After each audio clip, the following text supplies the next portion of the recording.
کا انتقال ہو گیا، حضرت رقیہ کا، زینب کا اور ام کلثوم کا، لیکن ان تینوں کے بارے میں کہیں نہیں ملتا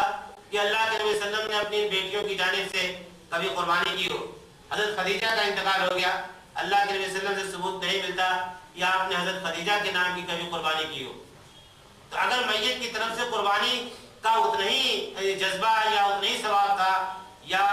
دین میں اس کی وہی حیثیت تھی جو حیثیت آج ہم دے رہے ہیں، تو اللہ کے نبی صلی اللہ علیہ وسلم کی حیات تک بہت سارے آپ کے متعلقین کا انتقال ہو گیا ہے، لیکن آپ نے کسی کی قربانی نہیں کی۔ حضرت امیر حمزہ جو آپ کے چچا ہیں، جن کو خود آپ نے سید الشہداء کا لقب دیا،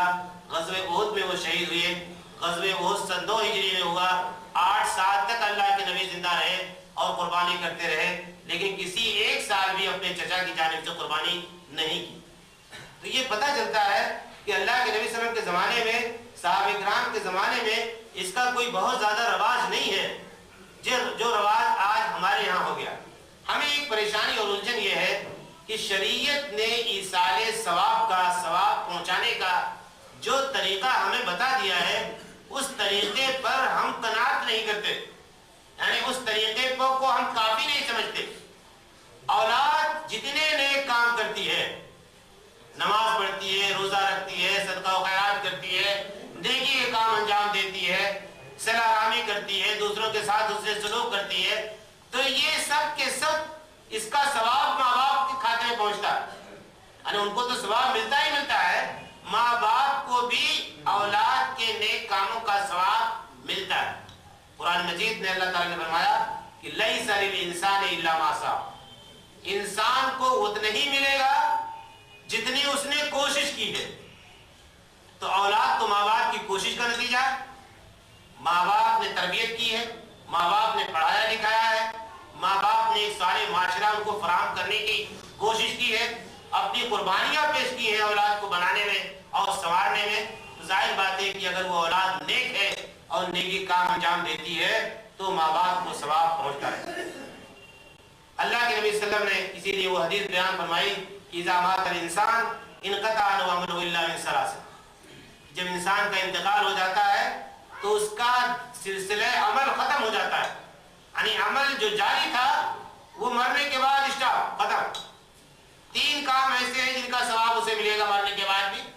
من صدقۃ جاریہ، کوئی ایسا صدقہ کر گیا کہ جس کا عمل یا جس کا ثواب یا جس کا فائدہ جاری ہے، کنواں کھدوا گیا، سرائے بنوا گیا، نل لگوا گیا، یا اور کوئی کام کر گیا، مسجد بنوا گیا، مدرسہ بنوا گیا، یا اور کوئی رفاہی کام کر گیا، بیواؤں کے لیے، یتیموں کے لیے کوئی جائیداد وقف کر گیا۔ اب جب تک وہ وقف کردہ چیز اس کی باقی ہے، اس وقت تک اس کے نام اعمال میں نیکیوں کا اضافہ ہوتا رہے۔ دوسرا کام اللہ کے نبی نے یہ بتایا کہ ولد صالح او علم ينتفع به، علم چھوڑ گیا جس سے لوگ فائدہ اٹھا رہے ہیں، علم سکھا گیا، کتابیں لکھ گیا،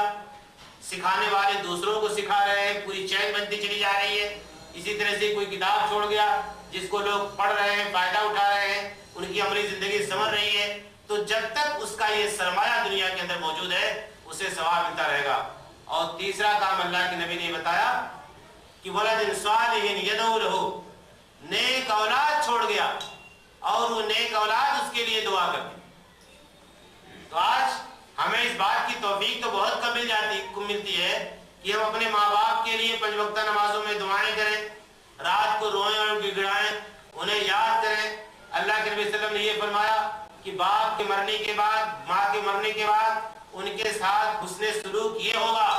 کہ باپ اپنی زندگی میں جس کو پسند کرتا تھا، ماں کی جو سہیلیاں تھیں، باپ کے جو دوست احباب تھے، ان کی خاطر تواضع کرو، ان کو ساتھ احترام کا معاملہ کرو، تو بھی تمہارے نام اعمال میں نیکیوں کا اضافہ ہوگا۔ یہ سارے کام جو اللہ کے نبی صلی اللہ علیہ وسلم نے ہمیں بتائے،